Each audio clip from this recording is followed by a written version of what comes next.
very last pair when you walk into the mall and you think they ain't there. So you say a little prayer. You don't want to be so vain, but if I get them in my hands, I'll give them. Hey, what's going on, everybody? Welcome back to the channel. It is your boy Truth, and today we have an on-feet look at the Air Jordan 1 Low Mocha. This was highly anticipated, but not unfortunately. I'm not gonna say unfortunately. These things are sitting, bruh. They are widely available, and that is a great thing. But before we get up into a look of these sneakers, man, make sure you guys go ahead and hit the subscribe button for your boy. I would greatly appreciate it.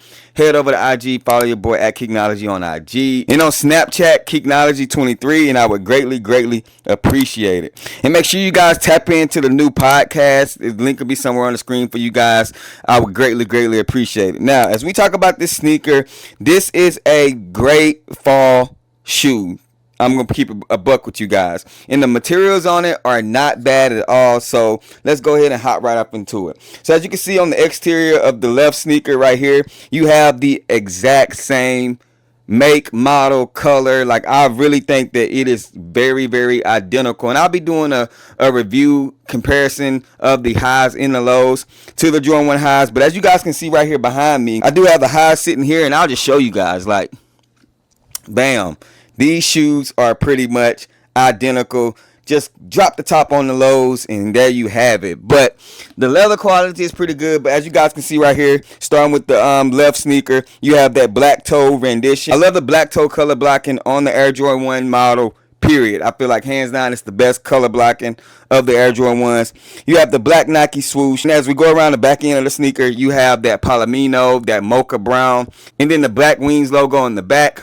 On the bottom, they give us an all black outsole. Same thing on the right one as well. And then as we go around and we look at the leather quality, like I said, as you guys can see, it's not bad at all. Not nothing to brag about, but definitely not bad in my opinion. If you want to see what the suede and stuff look like, as you guys can see right here, like I said, I will be doing a up close and personal look of these things also. And as we look at the toe box of the sneaker, like I said, the leather ain't the greatest, but it's not bad. You do have the white tongue. They only come with one pair of laces, which is your black laces, and you have the black and that Palomino brown Nike Air on the tongue. As far as sizing goes on these things, I'm gonna say true to size, but for me, I go a half a size down on my Jordan 1 lows. They just fit better for whatever reason, but you would definitely cannot go wrong with true to size. And as far as comfortability goes, they are just as comfortable as all the other Jordan 1s. So if you feel like Jordan 1s are comfortable, then you're gonna like these. If you feel like they're not, they're stiff, then that's gonna be the same feeling that you have for this pair as well.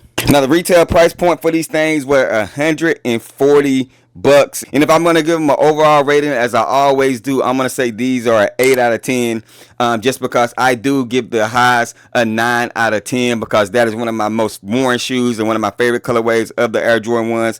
So yeah, definitely these are a great secondary option, especially if you don't want to pay that aftermarket price for the highs. Now let's go ahead and take a look at the box and a little bit more details of the sneaker. Now, as far as the box, you do have your standard Air Jordan 1 box, but they did do the black with the Mocha Nike Air Jordan logo, as you guys can see right here. And as we open up this box, it's just going to be your standard white paper, and then I think it has the quality control sticker that's going to be right there on the inner side of the box. Now again, when it comes to this sneaker, like I said, this is not a bad sneaker by any means, and as I told you guys, the quality is not bad. We always judge the suede, the nubuck, by the brush strokes, and as you guys can see right here, it is very good. Super clean fall sneaker.